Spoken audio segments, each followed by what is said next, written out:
Hey everybody, PC Outcast here, and well, the buzz is starting to get a little bit more excited now that we're only about a month or so out from E3. There's lots of speculation that Elder Scrolls 6 might be announced, although it's probably not going to happen because they did say, Bethesda did announce that they're working on 3 projects and they're not like anything they've done before, which probably means it's not going to be another Elder Scrolls title.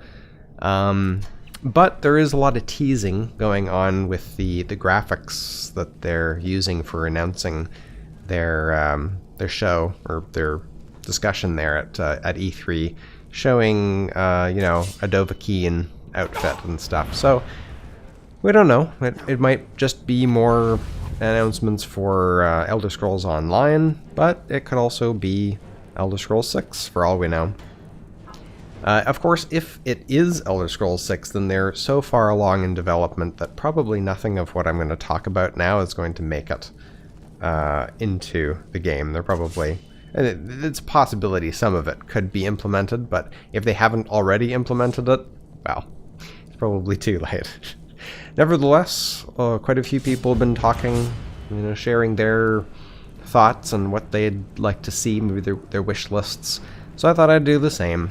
Elder Scrolls 6. What is PC Outcast hoping will be in the next Elder Scrolls game?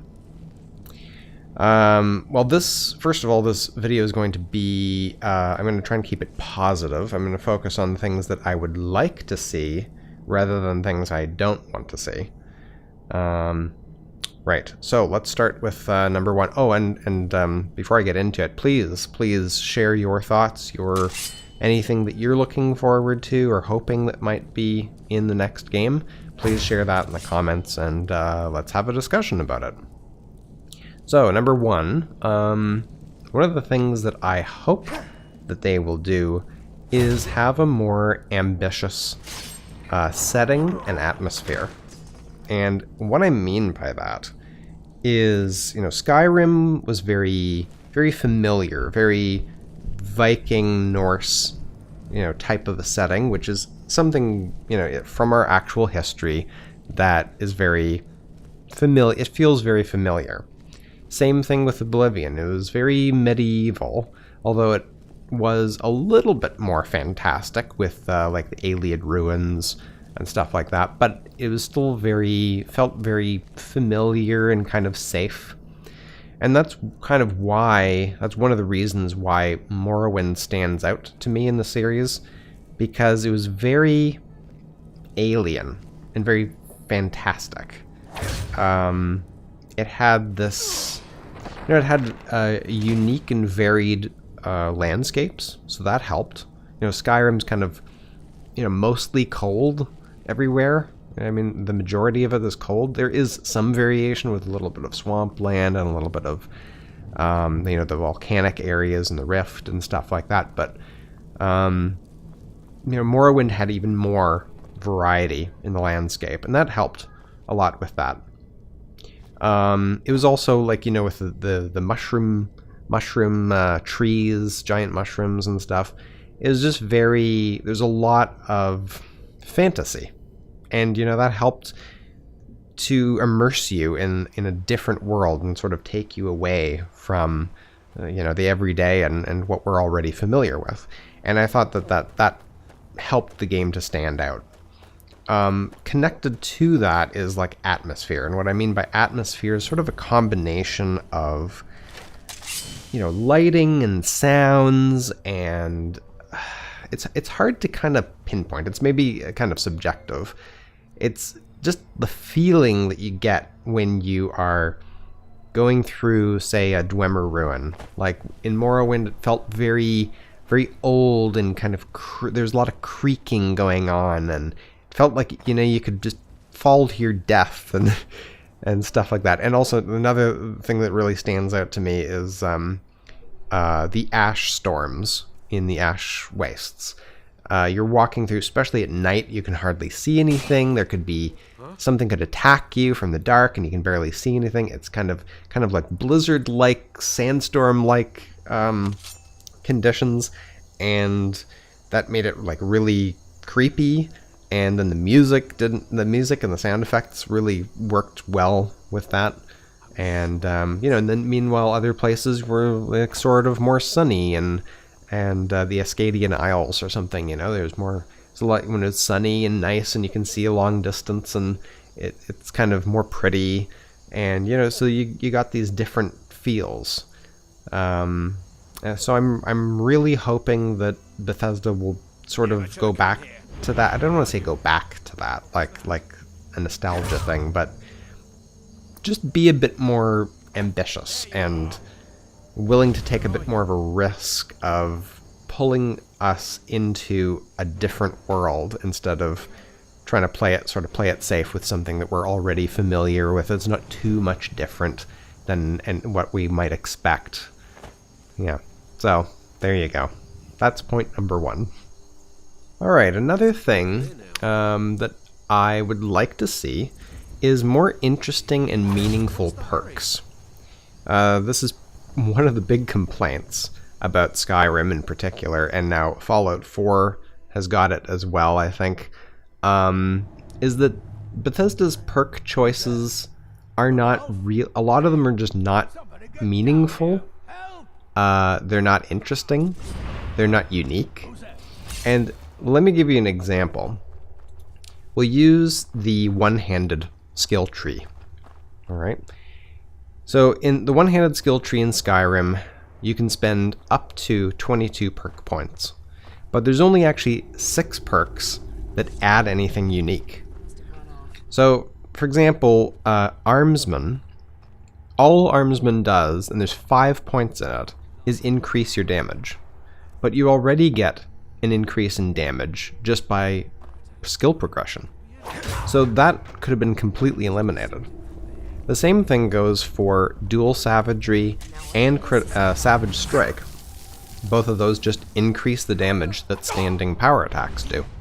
Well, standing power attacks for Savage Strike and dual power attacks for Dual Savagery. It's just more, basically. More of the same. What I mean by unique perks is, for example, Hack and Slash, which adds bleeding damage, but then that too, it has 3 points, which just add, the second and third points don't add, they just add more damage. They don't add like layers or new mechanics. They just add more of what you already have. Same thing with Bonebreaker and Bladesman and the second perk in Dual Flurry. All these things just add, the additional perks just add more on. I mean, you could argue that all of these things kind of increase damage in one way or another, right? Hack and Slash adds some damage over time. Bonebreaker allows you to cut through armor. Bladesman gives you a chance of doing critical damage. Dual Flurry increases the speed of your attacks, but at least the first point in each of those perks adds a new mechanic, you might say, or a new layer to combat. Same thing with Critical Charge. Critical Charge does pretty much just straight up double your damage, but at least it adds this, sprinting, sort of leaping attack. So that does add some. It adds a little bit to combat, instead of just increasing damage. Paralyzing Strike as well, it gives you a chance of paralyzing the target, so that also gives you something new. I'd like to see more of that. More perks that you could have just cut this whole tree way down, and most of the things could have just been increased through skill progression. Like, as you get better, you naturally do more damage, and as you get better, your power attacks do more damage. And as you get better, well, one thing, Fighting Stance, all that does is reduce the amount of stamina that you use, which is nice, but if you're going to be doing power attacks, you're going to be putting points into stamina anyway, so you don't actually need the reduction. Not really. I mean, it's nice. Like I said, it's nice, but it's just sort of a useless thing, an unnecessary cluttering of the system. Another way to do this that could be interesting and could kind of allow us to create, I mean, Skyrim has already allowed us to create an incredible number of different types of characters. But if we had, say, perks that had a benefit and a drawback, for example, let me say, let's say your current damage is, I don't know, 100 points on a normal attack. So you could maybe have, say, hack and slash gives you a chance of doing damage over time, but it reduces the power of your regular attacks. So maybe instead of doing 100 points, you do 80 points, but you have a chance, like a 25% chance of doing 50 points over 5 seconds, or something like that. So there's a trade-off. It's not just a no-brainer. Oh, I'll take more. I'll take more. Give me all 3 points in hack and slash there, or just give me this perk because I'm just gonna be able to do more damage all the time. No, it would create more layers and more specialization in our characters if there's sort of a trade-off. Like, okay, well, I would rather do more damage damage guaranteed every time rather than have the chance of doing damage over time, for example. Or you might feel the other way. Another thing that kind of ties into this too is more synergy between perks, so they don't kind of stand on their own. I think Spurg did a good job of that. There's a lot of synergy between perks and even between perks in different trees, like so much so that when I played with it, I feel like I want to advance all the skills so that I can get all these perks that synergize with each other across trees. That's another interesting way of doing it.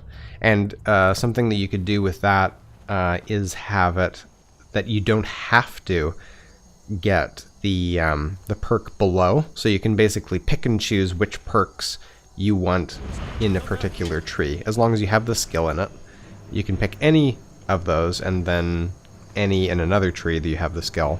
So then you can mix and match and create the character that you're going for. So that's number 2 in my things that I would like to see. Alright, number 3, customizable creatable spells and spell damage progression.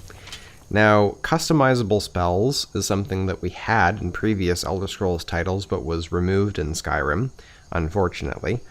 And it's probably one of the most requested features. So we'd have to basically go back to, it's kind of similar to what they did with enchanting, right? You gain the fire damage, the knowledge of fire damage, and now you can mix and match that and create the type of spell that you want. And you can also combine it with other spell effects. I don't think that would be a big problem to add back into the game, and it adds another huge layer of customization once again. Connected to that is damage progression. Now we have damage progression in all the other skills like archery and one-handed and two-handed and so on, but we don't have it in spells. So if you want to do more damage, you have to switch from the flame spell to the firebolt spell, which is a completely different type of spell. Flame spell is a concentration spell that you can kind of spray around, whereas firebolt is like a long-range directed spell. So what would have been nice is if each spell progresses in damage. So if you want to continue using flame spell the flames spell all the way through the game, you can.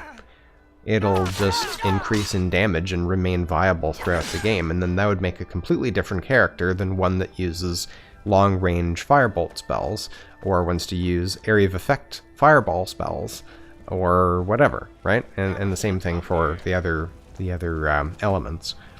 So that's something that I'd really like to see as well, which modders have brought it in, but I mean, all the stuff shouldn't have to be modded back into the game. It should be available from the beginning. I know Bethesda made the decision to go with reduction of spell cost instead of increase in damage.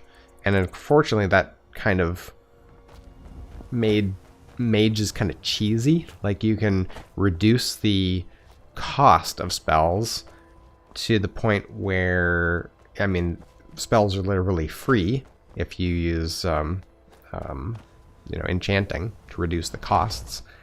But once again, you couldn't be a super powerful flames mage because flames doesn't increase in damage. I mean, there's a couple of perks you can get which increases its damage a bit, but not to the point of you can use that instead of the fireball spell or something later on. So that's another thing I'd really like to see in the next game.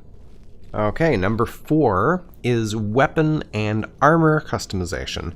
Now, this is a feature that was introduced by Bethesda in Fallout 4, and it is arguably one of the best features in the entire game. And it would be fantastic if this could be introduced into the next Elder Scrolls game.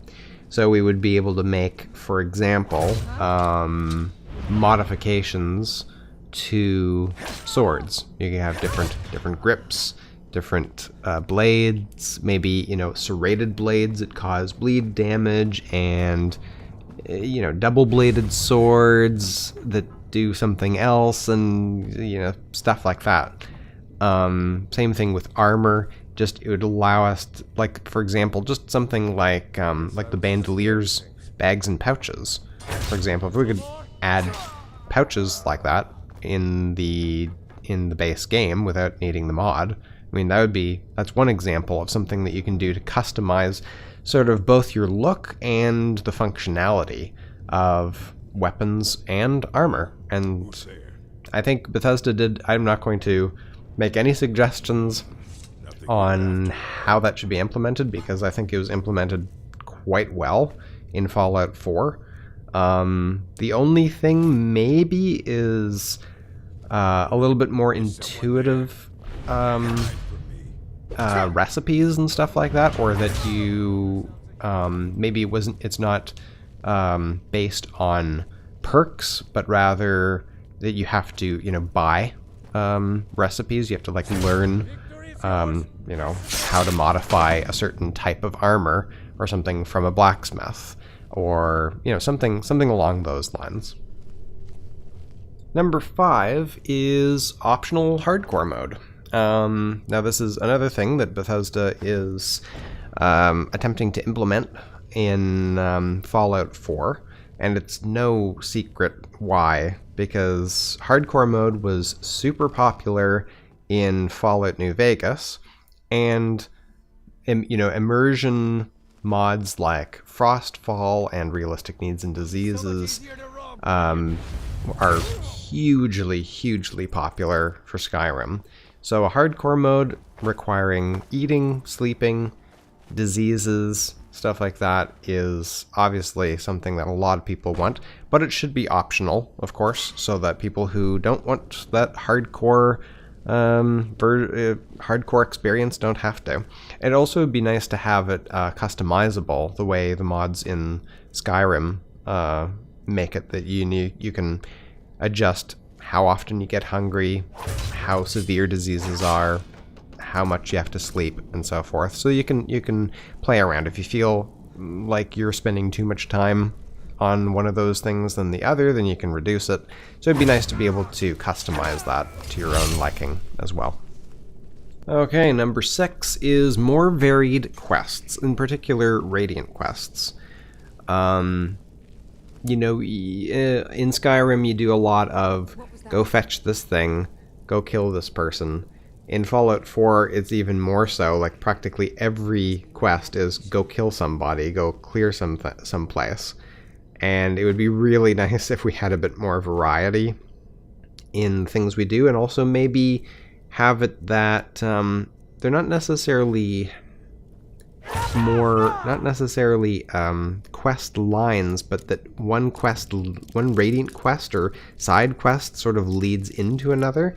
I'll give you an example, and Skyrim does do this in a few places, but Witcher 3 did it a lot, where if, say, you go and clear you run into some random bandit camp, you almost always come away with something. Sometimes it's just loot, sometimes it's like a book that has some kind of story, so you have some more background on the region or something, and other times you get like a key or a map that leads you to another place. So that would be nice to have a little bit more, you know, maybe, so this is kind of connected to the perks, right? Is that instead of having things stand alone, have them a little bit more integrated. You know, one quest kind of leads a little bit more into that. They can kind of stand on their own, but they're also somewhat related to other quests. Maybe you get more information that'll help you in certain aspects. I don't know if I'm really describing it very well. But yeah, like just a bit more variety. I mean, even just variety would make it better. It's hard, I know. I mean, obviously, how many things can you do? You can kill things, you can fetch things, you can go deliver something. But I don't know. Just trying to make them feel a little less generic would be nice. Number 7, we've got more populated world. Unfortunately, Bethesda games have been plagued with a sort of an empty feeling. And there's probably I would imagine it's a limitation of the game engine itself. So hopefully Bethesda's, you know, getting a new game engine, going to implement a new one for the next Elder Scrolls game. But I don't want to keep comparing them to a different game, but Witcher 3 has a lot more people. Some of its tiny little fishing villages have basically as many people in it as some of Skyrim's cities. And the biggest city in Witcher is huge. Like, it's a huge area, and it's got a massive number of people. I don't know if there's thousands of people, but there's definitely hundreds of NPCs. Now, of course, you can't interact with all of them. A lot of them are just sort of there as you know, background noise or whatever, but it makes the place feel alive, makes it feel like it's sort of its own world inside, as separate from, you kind of, you know, once you go into that big city, you're really in the city, and you completely forget about the huge wilderness outside of the city. So that, hopefully, a new engine will solve that, and we'll be able to have a lot more NPCs, and of course that's going to just lead into the opportunity to have more quests, which will make the game even bigger.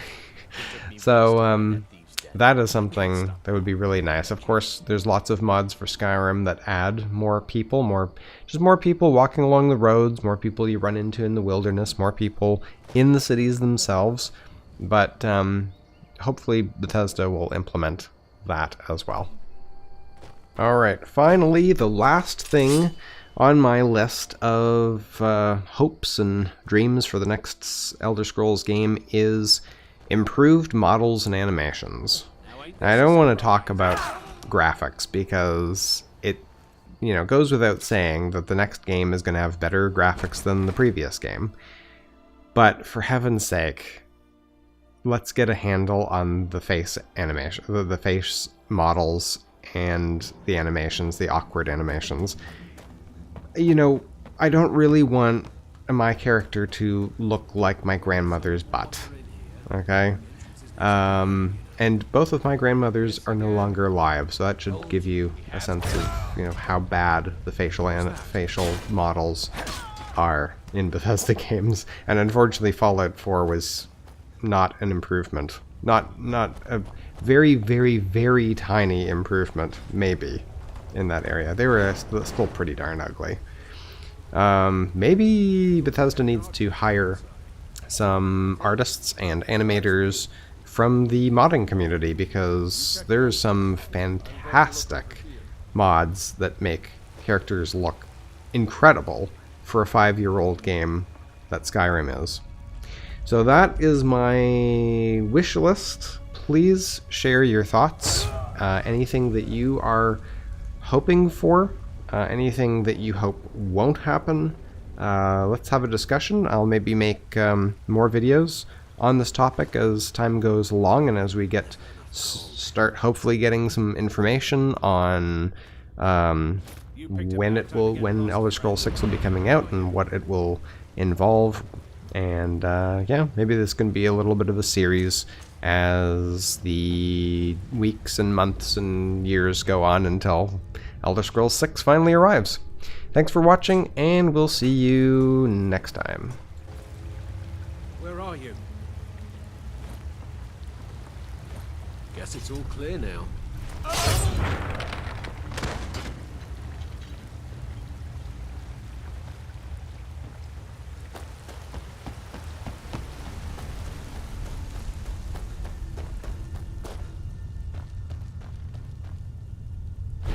Where are you?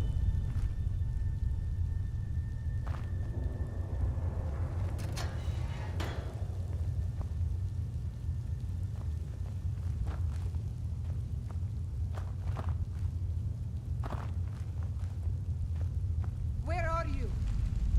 No sign of him.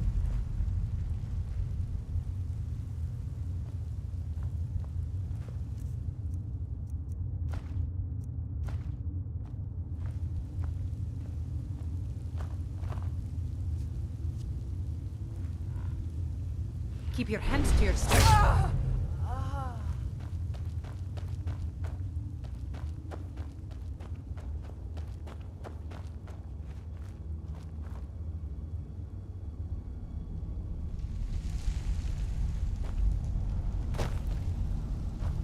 Never should have come here.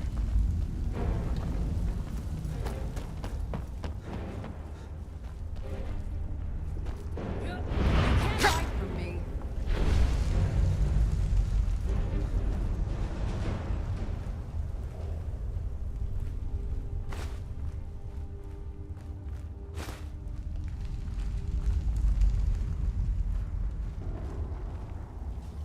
Oh well. Damn it! I knew I'd find you.